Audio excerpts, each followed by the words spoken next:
Shocking game! Pinilayan ni LaMelo Ball si Bam Adebayo, hindi na nakabalik sa laban. Nagpipigil ng galit si Coach Po mga idol. Grabe yung nangyari sa ending sa laban na to. Andrew Wiggins pinosterize ang rookie Con Canepo. Win or go home situation, play-in tournament mga idol, Miami Heat versus the Charlotte Hornets. Tyler Hero drive and kick, triple team kay Tyler, pasa dito kay Kelly Ware for a 3-pointer. Miles Bridges on defense, supalpal si Tyler Hero and LaMelo Ball. Switching hands mid-air, napakabilis ng pace mga idol ng Miami Heat.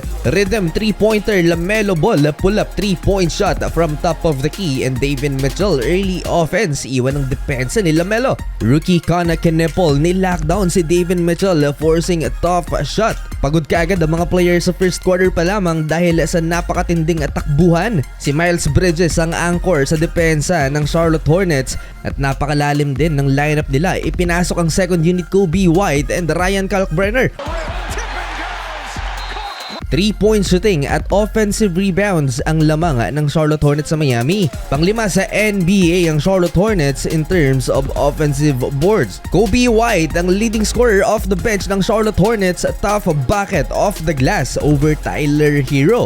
8-0 run for the Charlotte Hornets, pero hindi na yan nadagdagan pa dahil sa defense naman ng Miami Heat late first quarter. Bam Adebayo with the block, 30 seconds left. Dito naman mas lamang ang Miami Heat experience plus in-game adjustment ni Coach Po. Bam Adebayo and Andrew Wiggins, perfect start. Pareho silang may 3 out of 3 shooting sa first quarter. Maalat si Con Canepo mga idol, 0-4-4 sa field at 0-4-3 naman sa perimeter. Too small si Musa Diabate kay Bam Adebayo. 26-24, 2-point game lamang ng dalawang Hornets.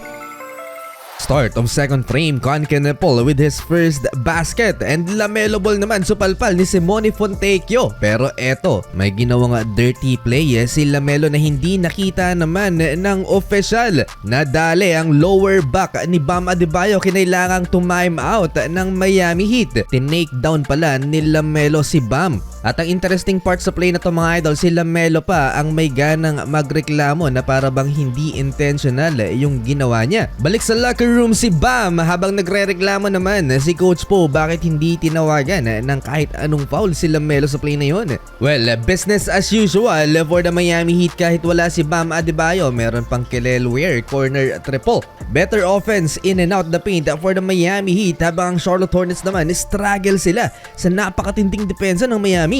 Hindi nakaporma si Kobe White, Brandon Miller at si Con Canepo. Silang tatlo lang naman ang lifeline sa offense ng Charlotte Hornets at pinutol yan ng Miami sa first half. 6-minute mark mga idol, lumabas ang balita na questionable na kung makakabalik pa si Bam Adebayo for the rest of the game.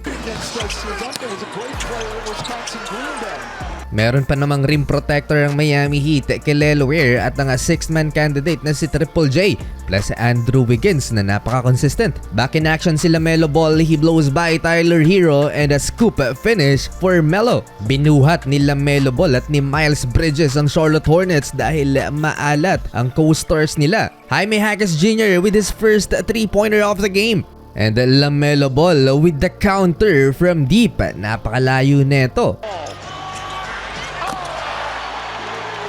Dikit ang laban, lamang lang ng dalawang Miami Heat, 54-52 halftime.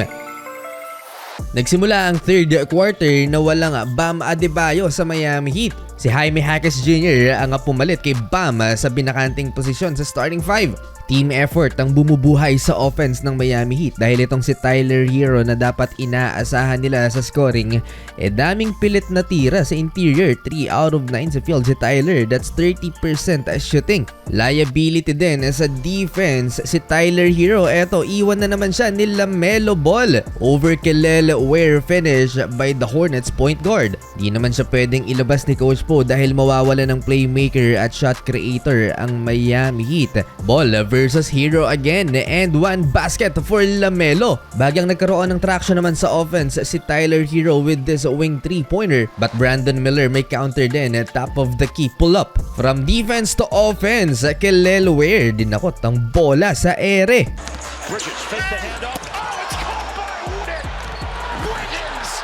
Back-to-back great defensive possession for Kelel Ware, another block shot. And again, Andrew Wiggins with the finish. Kung hindi sa tres, sa interior lang nagmumula ang puntos ng Charlotte Hornets. Iilan lamang mid-range shots ng home team. Si Kelel Ware ang nagset ng tone para sa Miami Heat both ends. Eto, another dunk para sa Miami Heat mula sa kanilang big man. 3-point shootout sa third quarter, mga idol. Tira lang ng tira sa labas itong Charlotte Hornets at nagbunga nga ang napakataas na volume ng kanilang 3-point shots. Kobe White with the back-to-back 3-pointers, lamang na ng 5 ang Charlotte, 84-79. Using the screen, pull up pop. There's no hesitation. At 90 seconds left sa third quarter, lumabas ang balita na out for the remainder of the game si Bam Adebayo due to lower back injury dahil sa ginawa nila Melo Ball. Nabawasan ng alas ang Miami Heat. Grabe yung pag-init ni Kobe White dito sa third quarter. Literal na takeover mode mala Klay Thompson. Eto pa mga idol, buzzer beater 3-point shot. 6 points, Charlotte Hornets lead 89-83 going into fourth and final frame. 16 points off the bench for Kobe White. Naging role player na lamang si Norman Powell, ang all-star ng Miami Heat. He's coming off the bench at may 6 points pa lamang mga idol going into fourth and final quarter. Hindi pa tapos ang laban kahit umabot ng 8 points ang lamang ng Charlotte Hornets, 93-85. Matagal naman silang napako sa score na yan at nag-mini run ang Miami Heat. Eto na, David Mitchell push shot and Andrew Wiggins with the poster dunk and one.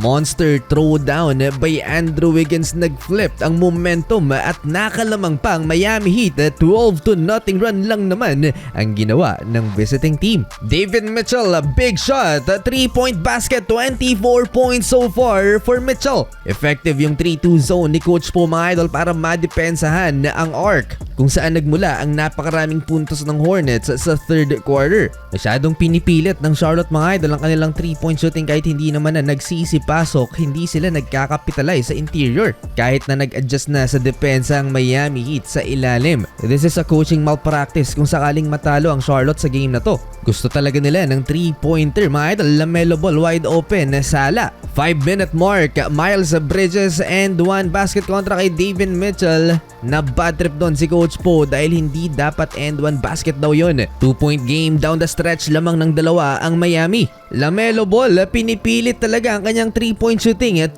out of 13 na outside the arc si Melo. Miles Bridges with the highlight mula sa napakalayong lob ni LaMelo Ball. Alley-oop slam dunk.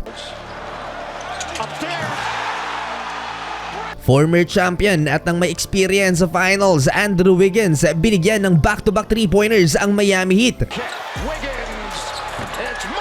Ang kagandahan dito sa Miami Heat, yung mga 3-pointers nila hindi pilit. Talagang kung wide open, hinahayaan lang ni Coach Po. Kagaya nito, Tyler Hero, shot clock winding down. Pasok yan. Kung hindi dahil kay Miles Bridges, baka natambakan sa fourth quarter ang Charlotte Hornets. Eto, big shot, 111-108.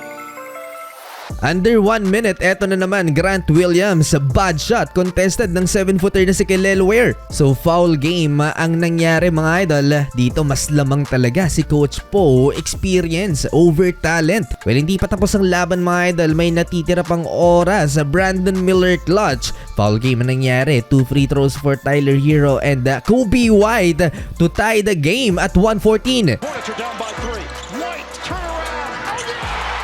Hindi madaling tira yon. Sinalba ni Kobe White ang fourth quarter para sa Charlotte Hornets. Tyler Hero to win the game, mintes. May overtime pa, mga idol.